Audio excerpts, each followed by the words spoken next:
Hi అండి, అందరికీ నమస్తే. Welcome to Vinusha authentic food. ఈరోజు వీడియోలో నేను ఎగ్లెస్ వెనీలా స్పాంజ్ కేక్ ఎలా తయారు చేసుకోవాలో చూపించబోతున్నానండి. దీనికి నేను బీటర్ కానీ ఓవెన్ కానీ వాడకుండా సింపుల్గా ఇంట్లో ఉండే వాటితోనే ఎలా తయారు చేసుకోవాలో చూపిస్తున్నానండి. దీన్ని తక్కువ టైంలో చాలా సింపుల్గా ఈజీగా ప్రిపేర్ చేసుకోవచ్చండి. నేను ఇక్కడ చెప్పిన కొలతల ప్రకారం చేస్తే ఫస్ట్ టైం ట్రై చేసే వాళ్ళు కూడా పర్ఫెక్ట్గా కేక్ ప్రిపేర్ చేసుకోవచ్చు. ఇప్పుడు ముందుగా దీనికోసం ఒక మిక్సింగ్ బౌల్ తీసుకుంటున్నాను. ఇందులోకి నేను 1/2 కప్పు పెరుగు తీసుకుంటున్నానండి.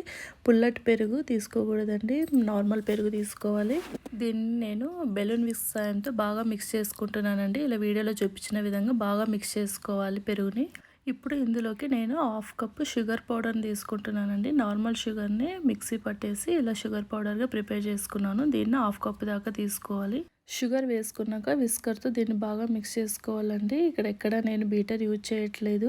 షుగర్ బాగా మెల్ట్ అయ్యేదాకా దీన్ని మిక్స్ చేసుకోవాలి. నెక్స్ట్ ఇప్పుడు ఇందులోకి నేను 1/2 కప్పు ఆయిల్ తీసుకుంటున్నాను. ఇక్కడ నేను సన్ఫ్లవర్ ఆయిల్ యూజ్ చేస్తున్నానండి. మీరు ఏ ఆయిల్ అయినా యూజ్ చేయొచ్చు, కానీ ఫ్లేవర్ లేని ఆయిల్ యూజ్ చేయాలి కేక్ ఎప్పుడైనా సరే.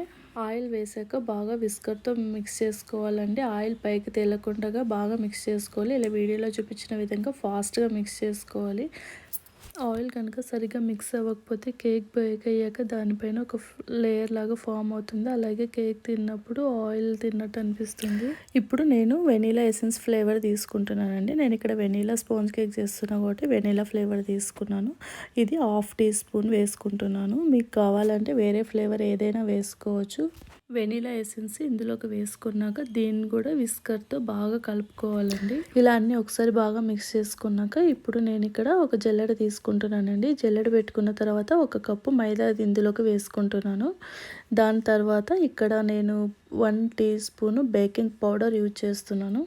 బేకింగ్ పౌడర్ వేసుకున్నాక ఇక్కడ నేను 1/2 టీ స్పూన్ బేకింగ్ సోడా వేస్తున్నానండి. ఎప్పుడైనా కానీ బేకింగ్ పౌడర్ బేకింగ్ సోడా ఫ్రెష్గా వేసుకుంటే రిజల్ట్ బాగా వస్తుంది.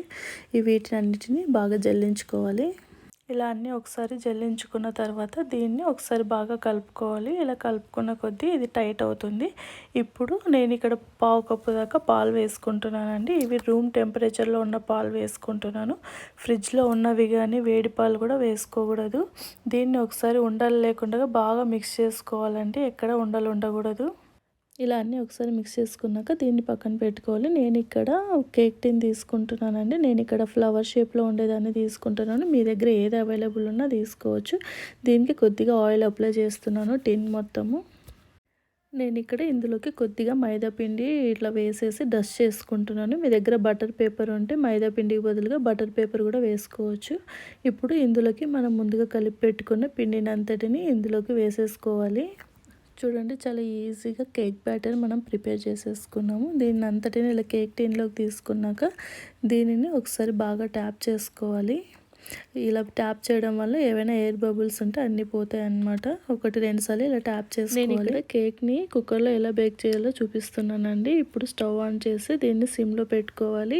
ఇలా పెట్టుకున్న తర్వాత దీనిపైన ఒక ప్రెషర్ కుక్కర్ పెట్టుకోవాలి. దీని లోపల నేను ఒక ప్లేట్ని పెడుతున్నాను. ఇలా ప్లేట్ని పెట్టుకున్నాక మనం ముందుగా కుక్కర్ లిడ్కి ఉన్న గ్యాస్కెట్ని కూడా తీసేసేయాలి. అలాగే విజిల్ని కూడా తీసేసి దీన్ని ఇలా మూత క్లోజ్ చేయాలండి. ఇలా క్లోజ్ చేసి 10 మినిట్స్ ప్రీహీట్ చేసుకోవాలి. ఇలా 10 మినిట్స్ ప్రీహీట్ చేసుకున్నాక కుక్కర్ మూత ఓపెన్ చేయాలి. ఇలా ఓపెన్ చేసుకున్న తర్వాత మనం ముందుగా ప్రిపేర్ చేసుకున్న కేక్ టిన్ని ఇందులో పెట్టేసేయాలి. ఇలా పెట్టాక దీనిపైన మూత క్లోజ్ చేసి పెట్టాలి. విజిల్ పెట్టకూడదండి. దీన్ని ఒక 30 to 35 మినిట్స్ బేక్ చేసుకోవాలండి. మంట ఎప్పుడు సిమ్లోనే ఉండాలి. నాకు ఇక్కడ కేక్ బేక్ అవ్వడానికి 35 మినిట్స్ టైం పట్టిందండి. ఇలా మూత ఓపెన్ చేశాక కేక్ బేక్ అయ్యిందా లేదా అని ఒక స్టిక్ తీసుకొని దాన్ని అందులోకి ఇట్లా గుచ్చాలి. ఇలా గుచ్చినప్పుడు ఏది అంటకుండా క్లియర్గా వస్తే కేక్ చక్కగా బేక్ అయినట్టండి. అప్పుడు స్టవ్ ఆఫ్ చేసేసేయాలి. స్టవ్ ఆఫ్ చేసుకున్నాక కేక్ టిన్ని కుక్కర్లో నుంచి తీసి పక్కన పెట్టేసుకోవాలి. కేక్ని పూర్తిగా చల్లారనివ్వాలండి. ఇలా పూర్తిగా చల్లారిన తర్వాతనే ఒక ప్లేట్లో తీసుకొని దీన్ని డిమోల్డ్ చేసుకోవాలి. చూడండి, చాలా తక్కువ టైంలోనే ఇంట్లోనే ఈజీగా కేక్ ఎంత బ్యూటిఫుల్గా స్పాంజీగా తయారైపోయిందో. మీకు కనుక ఈ వీడియో నచ్చినట్లయితే మీరు కూడా ఒకసారి తప్పకుండా ట్రై చేయండి. చాలా ప్లఫీగా కేక్ ప్రిపేర్ అయిపోతుంది. పిల్లలు చాలా ఇష్టంగా తింటారు. ఇంకా ఛానల్ ఎవరైనా సబ్స్క్రైబ్ చేసుకోకపోతే ప్లీజ్ సబ్స్క్రైబ్ చేసుకోండి. అలాగే లైక్, కామెంట్, షేర్ కూడా చేయండి. Thank you for watching.